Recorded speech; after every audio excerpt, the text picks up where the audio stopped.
The break-even was 5.1 years. They sold in year 4. The house did everything a house is supposed to do. It went up in price, bought at $340,000, sold 39 months later for $371,000. $31,000 of appreciation on paper in a rising market. And yet the owners walked away from the closing table with less wealth than a renter who had signed a lease across the street on the exact same weekend and simply invested the difference. Not a little less, tens of thousands less. That is the trap most first-time buyers never see coming. Everyone watches the price line. Almost no one computes the horizon. The number of years the house must be held before buying quietly overtakes renting. Cross a sale before that number, and appreciation becomes a consolation prize on a losing ticket. For this specific house, that number was 5.1 years. This video reconstructs exactly how it was calculated, and where the assumption behind it shattered. The price went up the whole time, so the loss is hiding somewhere else entirely. To understand where the money went, rewind to the weekend the papers were signed, because on that day, every number on the page said buy. Start with the couple's own math. 2 incomes, roughly $118,000 combined. A house listed at $340,000, and a mortgage broker who ran the payment in under a minute. 20% down, $68,000, most of their liquid savings, left a loan of $272,000. At the rate they locked, principal and interest came to about $1,630 a month.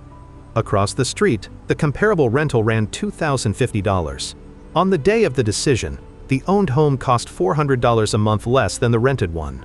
That single comparison did most of the persuading. Then came the assumptions, stacked one on top of the next, each one reasonable in isolation. The first assumption was appreciation. The agent noted the neighborhood had climbed roughly 4% a year for a decade, and nobody in the room argued with it. The second was permanence. That this was the house they would grow into, that the second bedroom would become a nursery, that a job 3 states away was not on the table. The third assumption was the quietest and the most expensive, that the payment was the cost. $1,630, cheaper than rent, therefore the smart move. The down payment was treated as savings they now owned, not capital they had removed from anywhere else. Every one of those beliefs was defensible. The house did appreciate, rates did not spike against them, the neighborhood held. And that is exactly what makes this an autopsy rather than a warning about a bad deal. Nothing on purchase day was reckless. The couple were the careful ones, the ones who saved the 20%, who compared the payment to the rent, who bought within their means. They did everything the standard advice rewards. Here is the turning point, and it is not an event, it is an omission. Nowhere in that afternoon did anyone name the one variable that governed the entire decision: how long they would actually stay. The payment comparison, $1,630 versus $2,050, is only true on a monthly slice. It says nothing about the cost of getting into the house and the cost of getting back out, both of which are front-loaded, both of which are enormous relative to a few years of monthly savings. The shorter the stay, the more those one-time costs dominate. Over 30 years they vanish into the background. Over 3, they are the whole story. The consequence of skipping that variable was subtle. The couple did not overpay for the house. They overpaid for a time horizon they never consciously chose. They signed a 30-year instrument and, without deciding to, made a 4-year bet on it. There existed a single number that afternoon that would have reframed the entire choice, a break-even horizon that, if placed next to their actual life plans, might have pointed them toward the rental instead. It was computable from the figures already sitting on the table. Nobody computed it. Every assumption on purchase day pointed to buy, but one of them was a time bet, and nobody said the number out loud. The house gained $31,000. So where did a larger loss come from? It came from 6 numbers that never appear on the price line: the costs of getting in, staying in, and getting back out. Start with getting in. Closing costs on a $340,000 purchase, lender fees, title insurance, appraisal, recording, prepaid escrows, ran roughly $10,200, a shade over 3%. That money was spent the day the keys changed hands. It buys nothing that appreciates. It is gone. Now getting out. Selling the house at $371,000 meant a real estate commission, call it 5%, split between agents, of about $18,550, plus another $3,700 in transfer taxes and seller-side closing costs. $22,000, subtracted at the far end. On a sale, the price line records as a gain. Stop there and look at what the two transactions cost together, about $32,200. Almost exactly the entire $31,000 of appreciation. The house went up, and the round trip of buying and selling ate every dollar of it before a single carrying cost was counted. And the carrying costs were counting the whole time. Property tax in this county ran about 1.4% of value, roughly $4,760 a year, near $15,600 across the 39 months. Homeowners insurance added about $1,400 annually, another $4,550. Maintenance is the line buyers love to zero out. The durable rule of thumb is 1% of the home's value per year, and over this period that meant roughly $10,600 in repairs, a water heater, and the 1,000 small bleeds of ownership. Together, carrying costs came to about $30,750, none of it recoverable, none of it building equity. Here is the recalculation the couple never ran. Set the owned scenario beside the rented one dollar for dollar over the same 39 months. The buyer's non-price costs: $10,200 to get in, $22,250 to get out, $30,750 to carry. Against that, real equity built through principal payments came to only about $14,800 because in the early years of a mortgage, the payment is almost entirely interest. The owned path spent roughly $48,400 it would never see again once you net the equity back in. The renter across the street paid $2,050 a month, rising modestly, about $82,000 in total rent over the same window. More money out the door on housing itself. But the renter never paid closing costs, never paid a commission, never replaced a roof. And the renter still had the $68,000 down payment plus the roughly $400 monthly gap invested.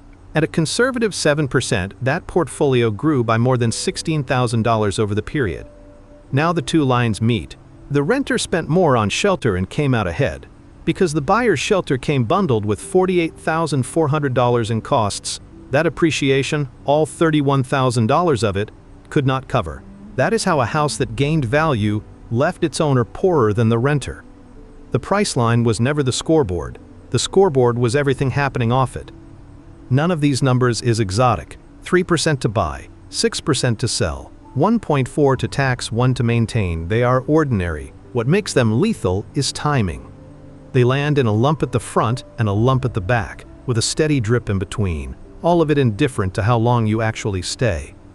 And that indifference is the clue. Add these costs up, and they behave like a clock, fixed at the ends, the same total whether you hold the house 3 years or 30. Spread them over 3, they crush you. Spread them over 30, they nearly disappear. Every one of those costs behaves the same way, fixed at the ends, indifferent to the middle. And that single property is what turns a pile of ordinary expenses into one exact number. Here is the mechanism. Buying imposes a lump sum on the way in and a larger lump sum on the way out, about $10,200 in closing costs, about $22,250 in selling costs.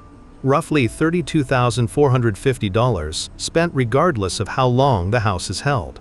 Those dollars do not shrink because you stay longer.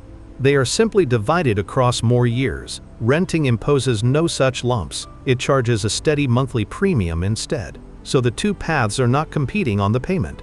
They are competing on how fast the fixed lumps of ownership get diluted by time versus how long the renter keeps paying that steady premium. The break-even horizon is the year those two lines cross. Before it, the lumps haven't diluted enough, and the renter, quietly investing the difference, stays ahead. After it, ownership's one-time costs have spread thin enough that building equity and avoiding rent pull the buyer in front. It is a single point in time where the accumulated advantage of renting and investing equals zero. Contrast the two clocks directly. The renter's disadvantage grows in a straight line. Every month, Another premium paid, another slice of the invested down payment compounding on the other side. The buyer's disadvantage is front-loaded and then decays, enormous in year one, when the transaction costs sit undiluted against almost no principal paid, then easing every year as more of the payment turns to equity and the lumps average down. Two curves moving toward each other, the break-even is where they touch. Now run it with this house's actual figures. Fixed transaction costs, in and out, about $32,450. Carrying costs above what renting would have cost. Net of the tax benefit this couple could actually use. Roughly $6,000 a year once you subtract the rent they weren't paying and add the tax, insurance, and maintenance they were. Equity built through principal, climbing slowly as the amortization schedule tilts away from interest. And on the renter's side, the down payment plus the monthly gap, compounding at 7%. Solve for the year, the renter's lead disappears. The year the buyer's front-loaded costs, diluted by time and offset by growing equity and avoided rent, finally net to zero against the renter's invested pile. For this specific house at these specific costs and this specific rate, that year lands at 5.1. Not 5, not about 5. 5.1. Because the number is not a rule of thumb, it is the solution to an equation built entirely from the 6 costs already on the table. If that precision is unsettling, the like button is the quiet way to signal that more people running this decision should see the math instead of the slogan. Change any input and the number moves. A lower purchase price or a seller who negotiates the commission down shortens the horizon. Smaller lumps dilute faster. A higher appreciation rate shortens it too. But push the carrying costs up, or assume the invested difference earns more and the horizon stretches, because now renting and investing is a stronger opponent and ownership needs more years to overtake it. The break-even is not a constant, it is a fingerprint of one house, one rate, one market. And that is the number nobody spoke on purchase day, not the payment, not the appreciation forecast. The horizon. 5.1 years, the exact point at which this specific purchase stopped destroying wealth and started building it. Everything before that line was a losing position that only time could rescue. Which means the couple's outcome was decided the moment their real timeline diverged from 5.1. They sold in year 4. So what moved them off the number the whole decision depended on? They sold in year 4. Not because the house failed and not because the market turned, but because a letter arrived that had nothing to do with real estate. 14 months after the keys changed hands, one of the two incomes got an offer that could not be manufactured twice, a roll 3 states away, a title jump, a raise that reset the ceiling on everything they earned afterward. The kind of offer a careful 30-something spends a decade positioning for and then gets exactly once. It came with a start date 60 days out and a quiet clause common to relocations. The new employer would cover moving costs, but not the sale of a house held under 2 years. So the timeline assumed on purchase day, grow into it, fill the second bedroom, stay long enough for the numbers to work, collided with a timeline nobody had put on the table. And the second one won, because it had to. You do not decline the career of your life to protect the amortization schedule on a starter home. That is the emotional center of this autopsy, and it deserves to be named plainly. The couple did not make a housing mistake in year 4. They made a life decision that any reasonable person would make. The move was correct. The raise was real. The regret, when it came, was not about leaving. It was about the $31,000 of appreciation that arrived at the closing table and then evaporated. Commission, transfer tax. The closing costs they had forgotten were sunk. They had assumed the price gain was theirs. They learned, in a single settlement statement, that it had never belonged to them at all. Here is the turn, and it is the whole point of the video. The math did not fail them. Run it again with a 7-year hold, and the identical house, the identical rate, the identical costs, and the verdict flips clean. By year 7, the transaction lumps have diluted, the amortization has tilted toward principal, and the buyer is comfortably ahead of the renter who kept paying a rising premium. Same house, same market, opposite outcome. The only variable that changed was time held, which exposes what actually broke. It was not a bad purchase price, a bad rate, or a bad neighborhood. It was a single unexamined assumption that they would stay long enough, treated as a certainty when it was, in truth, a probability nobody had estimated. They signed a 30-year instrument, and without ever saying so, bet their outcome on holding it past 5.1 years. Life declined to cooperate. And because the break-even had never been spoken aloud on purchase day, nothing in their decision had a chance to account for the risk that the timeline might not hold. This is the part that generalizes to everyone watching. The break-even horizon is not only a number you compute, it is a number you have to be honest with yourself about clearing. A buyer with a stable job, aging parents nearby, and no ambition to relocate can lean into a short break-even with confidence. A buyer whose career is still climbing, whose best professional years may demand a move they cannot predict, is quietly making a longer bet than the mortgage payment ever reveals. The question underneath the whole decision was never, can we afford the payment? It was, how confident are we in the years? The couple answered the first question flawlessly and never asked the second. The math didn't fail. The time assumption did. Flip that assumption. Give the same house a long enough horizon and the entire verdict inverts. So if a 4-year hold destroyed wealth on this house, the obvious rebuttal writes itself. Buying is the mistake, renting is the safe default, and the whole exercise proves the slogan skeptics have said all along, you're just paying someone else's mortgage either way, so at least stay liquid. Take that objection seriously, because in its strongest form, it is not lazy. The strongest version says this: transaction costs are real, mobility has never been more valuable. The median American changes homes roughly every 8 years, but changes jobs far more often. And a rented life keeps capital in the market where it compounds untouched by roofs and property tax. That is a coherent position. For a specific kind of person, it is the correct one. But it collapses the moment you hold the horizon fixed and let time run. Run this same house at a 7-year hold and the verdict does not merely improve, it inverts. The $32,450 in transaction lumps, spread over 7 years instead of 4, dilutes to a manageable annual drag. The amortization schedule crosses over. By year 7, a meaningfully larger share of each payment builds equity rather than paying interest. The avoided rent compounds in the buyer's favor, while the renter's premium keeps rising. Past 5.1 years, every one of the forces that punished the 4-year seller starts working for the buyer instead. Same house, same rate, same market, opposite outcome, because the only variable that moved was time held. History makes the point sharper than any single decision can. Consider the buyer who purchased in the early 1980s, when a 30-year mortgage carried a rate north of 13%, a payment that looked ruinous beside rent at the time. The objection then was identical. Rates are punishing, renting is smarter, wait it out. But the buyer who held through the decade watched two things happen. Inflation eroded the real weight of that fixed payment year after year, while the house, and the wages paying for it, climbed in nominal dollars. The long horizon did not just rescue the purchase, it turned a fixed-rate mortgage into one of the few instruments that quietly rewards you for inflation instead of punishing you. The renter beside them kept re-signing leases that reset upward every year. That is the parallel the 4-year seller never got to live. The fixed costs and the fixed payment are front-loaded burdens that a long enough hold converts into advantages.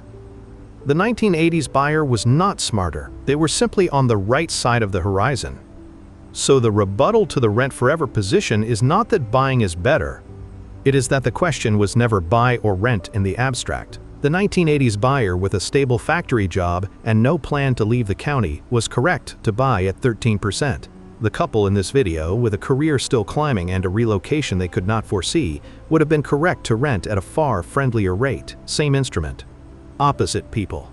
The break-even horizon is the line that separates them, and nothing about the payment tells you which side you're standing on. Which is the honest resolution to the slogan war. Always buy and always rent are both wrong for the same reason. Each pretends the horizon doesn't exist. Buying wins when your realistic time in the home clears the break-even with room to spare. It loses when it doesn't. The market's direction barely enters into it. This house rose in price and still punished a short hold, while a house in the 1980s under a brutal rate rewarded a long one. Long horizon or short? Are you buying for the years or the payment? The comments are open. So the number isn't 5.1 for everyone. It's a formula. Here's how to find yours before you sign. The number was never 5.1 for everyone. It was 5.1 for that house, that rate, that market. Yours will be different, and it is computable before you sign anything on the back of a page from figures a listing agent will hand you without being asked. Start with the reflection that reframes the whole decision. You are not asking whether you can afford the payment. You already know you can, or you wouldn't be looking. You are asking how many years the house has to be held before the money you spend getting in and getting out stops dominating the money you build by staying. That is the only question the payment cannot answer, and it is the one that decides the outcome. Here is how to estimate it. Add your transaction costs on both ends, roughly 3% of the purchase price to buy, roughly 6 to 7% of the eventual sale price to sell. On a $400,000 home, that is about $12,000 in and near $28,000 out. Call it $40,000 in fixed lumps that arrive no matter how long you hold. Then estimate your annual carrying penalty, property tax plus insurance plus 1% of value for maintenance, minus the rent you would otherwise pay, minus any tax benefit you actually use. That yearly number, set against the fixed lumps and the slow build of equity, gives you the horizon where renting and investing stops winning. Now apply it to your own life honestly, because the arithmetic is the easy half. Two buyers can face the identical break-even of 6 years and stand on opposite sides of it. The one with roots, stable work, family nearby, no appetite to relocate, clears 6 years without a second thought, and buying is likely the wealth-building move. The one whose career is still accelerating, whose best offer might arrive with a start date 3 states away, is quietly betting on a timeline they do not control.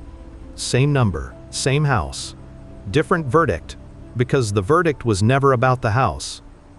3 forces push your break-even down, toward buying sooner making sense, a lower purchase price, a commission you negotiate down, faster appreciation.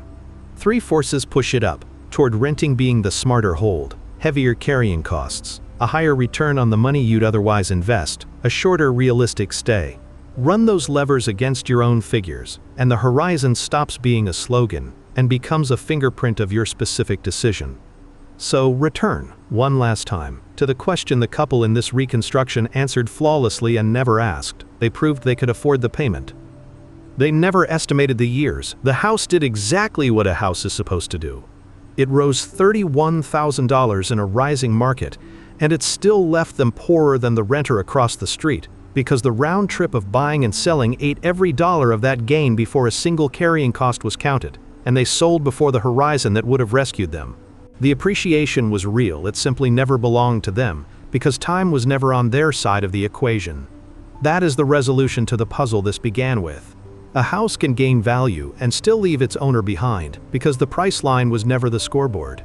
The scoreboard was the horizon, the number of years that converts a pile of front-loaded costs from a wealth-destroying drag into a wealth-building foundation. Cross it, and buying quietly wins, fall short, and appreciation is a consolation prize on a losing ticket. Long horizon or short, are you buying for the years or for the payment? Answer that before the rate, before the neighborhood, before the second bedroom, and the rest of the decision gets simpler than any calculator suggests. The house was never the decision, the horizon was. This is education, not personalized advice.